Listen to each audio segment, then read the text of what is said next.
Welcome to the all-new Kia EV6.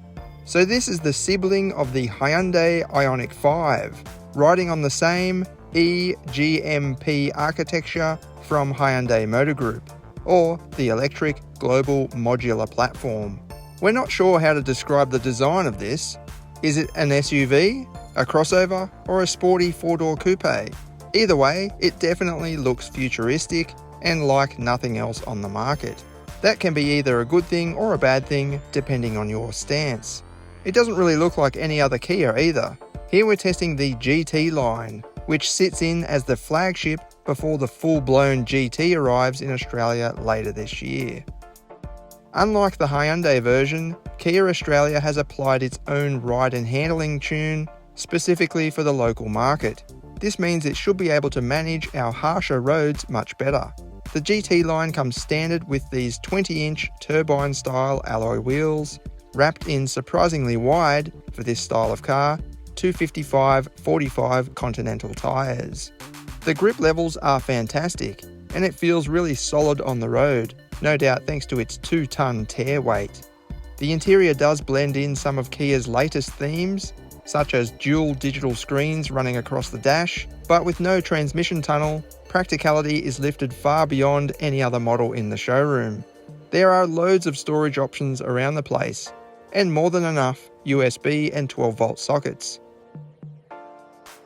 We like these semi-leather seats in the front, called premium relaxation seats. However, we couldn't settle into a perfect driving position. We don't know what it is. It feels like the steering column angle isn't quite ideal. Check out the rear seat room. The reclining rear bench mimics the front seat theme, and thanks to the completely flat floor, adults can find comfort in the middle seat. Yet more charging sockets are presented, but it's a bit of a shame the middle seat passenger misses out on a climate vent. Boot space is pretty average, but it depends on what category of car this is. You'll find more space in a Sportage SUV, for example, mainly due to the sloping tailgate on this EV6. But then again, 480 litres is at the upper end of a sporty coupe crossover. Under the floor is a handy spot for all the cables, and it's great to see pull tabs on the wall to flip down the rear seats.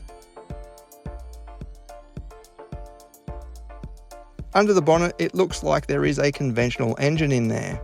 However, aside from the brake booster and other mechanical bits and pieces, this area is mainly used for the second electric motor featured on the all-wheel drive version. In this rear-wheel drive model, you're given some extra storage space.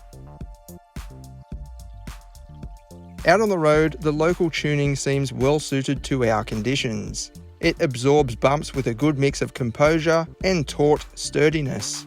You can feel the weight when you really push it hard around corners, but mainly during a transition between left and right. There is a slight aftershock as the weight catches up, in our opinion. Like the Ioniq 5, the EV6 features a brake-style torque vectoring system. We think it relies on this technology far too much, as you can actually feel the brakes being individually applied to each rear wheel.